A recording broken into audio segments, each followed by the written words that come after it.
ಮಾನ್ಯ ಸಿದ್ದರಾಮಯ್ಯನವರು ನಿರಂತರವಾಗಿ ತಮ್ಮ ಒಂದು ಪೂರ್ಣ ಅವಧಿಯನ್ನು ಮುಗಿಸಿ ಎರಡನೇ ಅವಧಿಯಲ್ಲಿ ಇದನ್ನು ಬಿಡ್ತಾ ಇದ್ದಾರೆ. ಸೊ ಜಾತಿ ಗಣತಿ ವೈಜ್ಞಾನಿಕವಾಗಿ ಬರಬೇಕು ಅನ್ನೋದರಲ್ಲಿ ಭಾರತೀಯ ಜನತಾ ಪಕ್ಷದ ಭಿನ್ನಾಭಿಪ್ರಾಯ ಇಲ್ಲವೇ ಇಲ್ಲ. ಸೊ ಭಾರತೀಯ ಜನತಾ ಪಕ್ಷ ಜಾತಿ ಗಣತಿಯನ್ನು ವಿರೋಧ ಮಾಡಲ್ಲ.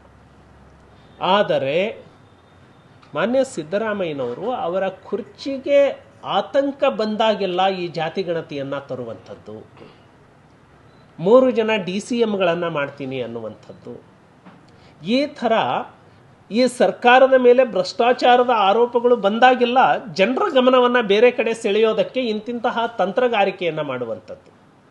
ಈಗ ಗಣಿ ಹಗರಣದ ಉರುಳು ಸಿದ್ದರಾಮಯ್ಯನವರನ್ನು ಸುತ್ತಕೊಳ್ತಾ ಇದೆ, ಮಾಧ್ಯಮದಲ್ಲೇ ಅದೇ ಬರ್ತಾ ಇದೆ. ಈಗ ಅಟೆನ್ಷನ್ ಡೈವರ್ಷನ್ ಮಾಡಬೇಕು ಅಂತ ಹೇಳಿ ಜಾತಿ ಗಣತಿಯನ್ನು ಕ್ಯಾಬಿನೆಟ್ನಲ್ಲಿ ಇಂಟ್ರೊಡ್ಯೂಸ್ ಮಾಡ್ತೀನಿ ಅನ್ನುವಂಥದ್ದು. ಸೊ ಹಾಗಾಗಿ ನಾವು ಹೇಳುವಂಥದ್ದು ಜಾತಿ ವರದಿ ಗಣತಿ ಬರಲಿ, ಆದರೆ ರಾಜಕೀಯ ಕಾರಣಕ್ಕಾಗಿ ಈ ರೀತಿ ಬಳಸ್ಕೊಳ್ಳುವಂಥದ್ದು ತಪ್ಪು.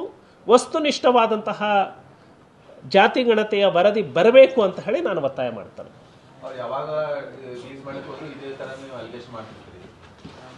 ಸರ್, ಯಾಕೆ ಇಷ್ಟು ವರ್ಷ ಬೇಕಾಯ್ತು ಇವರಿಗೆ?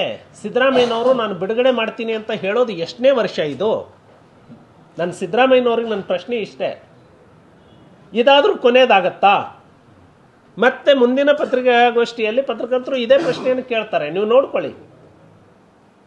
ಗುಮ್ಮ ಬಂತು ಗುಮ್ಮ ಅಂತ ಹೇಳಿ ಹೇಳ್ತಾನೆ ಹೋಗುವಂಥದ್ದು. ಸೊ ನೀವು ರಾಜಕೀಯವನ್ನು ಹೊರತುಪಡಿಸಿ ಮಾಡುವಂತಹ ತೀರ್ಮಾನಗಳಿಗೆ ಭಾರತೀಯ ಜನತಾ ಪಕ್ಷ ಪ್ರತಿಪಕ್ಷವಾಗಿ ಬೆಂಬಲವನ್ನು ಕೊಡುತ್ತೆ ಸರ್ಕಾರಕ್ಕೆ. ಸರ್ ನಮ್ಮ ಅಜೆಂಡಾ ಬಿಜೆಪಿಯ ಅಜೆಂಡಾನ ಅದು? ಸಿದ್ದರಾಮಯ್ಯನವರ ಅಜೆಂಡಾ. ಸಿದ್ದರಾಮಯ್ಯನವರು ಅವರ ಅವಧಿಯಲ್ಲಿ ಯಾಕೆ ಬಿಡುಗಡೆ ಮಾಡಲಿಲ್ಲ? ನಮ್ಮದು ಆರೋಪ ಇರುವಂಥದ್ದು ಅದರಲ್ಲಿ ತಪ್ಪುಗಳು ಇದ್ದಾವೆ, ಗೊಂದಲಗಳು ಇದ್ದಾವೆ ಅಂತ ಹೇಳಿ. ನೀವು ರಾಜಕೀಯ ಕಾರಣಕ್ಕಾಗಿ ಬೇಕಾದಂತ ಹೇಳಿ ನೀವು ಸೈಂಟಿಫಿಕ್ ಆಗಿ ಮಾಡ್ತಾ ಇಲ್ಲ ಅನ್ನುವಂಥದ್ದು. ಬಟ್ ಬರಬೇಕು. ಆದರೆ ನಮ್ಮದೇನು ಅಜೆಂಡಾ ಇತ್ತು, ನಮ್ಮ ಪ್ರಣಾಳಿಕೆಯಲ್ಲಿ ನಾವೇನು ಘೋಷಣೆ ಮಾಡಿದ್ವಿ ಅದಕ್ಕೆ ನಾವು BJP ಬದ್ಧವಾಗಿದೆ. ಕಾಂಗ್ರೆಸ್ಸಿನ ಬದ್ಧತೆಯನ್ನು ಕಾಂಗ್ರೆಸ್ ವ್ಯಕ್ತಪಡಿಸಬೇಕು.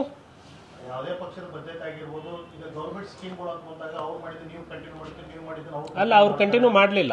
ರೈತ ಕೃಷಿ ಸಮ್ಮಾನ ಯೋಜನೆ ಕಂಟಿನ್ಯೂ ಮಾಡಲಿಲ್ಲ. ಹಂಗೆ ಬಿಡ್ತಾರೆ.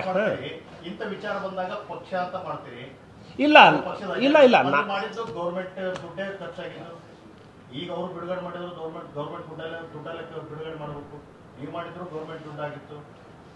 ಈಗ ಅವ್ರಿಗೆ ಅವಕಾಶ ಸಿಕ್ಕಿದೆ ಅಲ್ಲ, ಮಾಡಿಬಿಡ್ಲಿ. 7 ವರ್ಷ ಬೇಕಾಗಿದೆ ಸಿದ್ದರಾಮಯ್ಯನವರಿಗೆ, ಅವರ ಅಜೆಂಡಾದಲ್ಲಿ ಸೇರ್ಕೊಂಡಿರೋದು. ನಂದು ವಾದ ಇದೆ. ಇಲ್ಲ, ನಮ್ಮ ನೋಡಿ, ನಾವಾದರೂ ಕೂಡ ಸೊ ಭಾರತೀಯ ಜನತಾ ಪಕ್ಷ ಬಹಳ ಸ್ಪಷ್ಟ ಅಭಿಪ್ರಾಯವನ್ನು ಹೊಂದಿದೆ. ವಸ್ತುನಿಷ್ಠವಾಗಿ ರಾಜಕೀಯ ಬೆರೆಸದೆ ಅಂಕಿ ಅಂಶಗಳು ಹೊರಗೆ ಬರಬೇಕು ಅನ್ನೋದರಲ್ಲಿ ಯಾವುದೇ ತಕರಾರು ಬಿಜೆಪಿಗೆ ಇಲ್ಲ.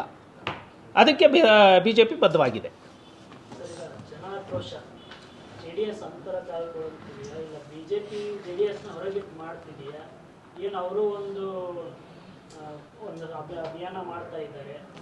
ಇಲ್ಲ,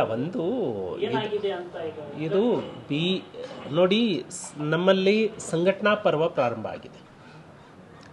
ಪಕ್ಷದ ಚಟುವಟಿಕೆಗಳು ಬೇರೆ, NDA ನಿರ್ಣಯಗಳು ಬೇರೆ. ಇದು ಪಕ್ಷದ ನಿರ್ಣಯ ಬಹಳ ಕ್ಲಿಯರ್ ಇರುತ್ತೆ. NDA ನಿರ್ಣಯ ತಗೊಂಡಾಗ ಒಟ್ಟಾಗಿನೇ ನಾವು ಮಾಡ್ತೀವಿ, ನಮ್ಮದು ಮಿತ್ರ ಪಕ್ಷ ಅದು. ಬಟ್ ಇದು ಸಂಘಟನಾ ಪರ್ವದಲ್ಲಿ JDS-ಅನ್ನು ಸೇರಿಸ್ಕೊಳಕ್ಕಾಗಲ್ಲ. ಅದು ನಮ್ಮ ಸಂಘಟನಾ ಚಟುವಟಿಕೆ, ಇದು ಪಕ್ಷದ ಚಟುವಟಿಕೆಯಲ್ಲಿ ಬರುತ್ತೆ. ನಮ್ಮ ಮಿತ್ರ ಪಕ್ಷ ನಾವು ಇಬ್ಬರೂ ಸೇರಿ ಯಾವುದನ್ನ ಮಾಡಬೇಕಂತ ನಿರ್ಣಯ ಮಾಡ್ತೀವಿ, ಅದರಲ್ಲಿ ಸಮನ್ವಯ ಸಮಿತಿ ಇರುತ್ತೆ, ನಾವು ಒಟ್ಟಾಗಿ ಕೆಲಸವನ್ನು ಮಾಡ್ತೀವಿ. ಇಲ್ಲ, ಇದು ಪಕ್ಷದಿಂದನೇ ತೆಗೆದುಕೊಂಡಿರೋದು. ದೆಹಲಿಯ ಚಟುವಟಿಕೆಗಳು ದೆಹಲಿಯಿಂದ ನಮಗೆ ಕೊಟ್ಟಿದ್ದಾರೆ ಕಾರ್ಯಕ್ರಮಗಳು. ಈಗ ನಡೀತಾ ಇರುವಂತಹ ಕಾರ್ಯಕ್ರಮಗಳು ಸಂಸ್ಥಾಪನಾ ದಿನಾಚರಣೆಯ ಕಾರ್ಯಕ್ರಮಗಳು, ಅದಕ್ಕೆ 3 ಕಾರ್ಯಕ್ರಮಗಳು ಕೊಟ್ಟಿದ್ದಾರೆ.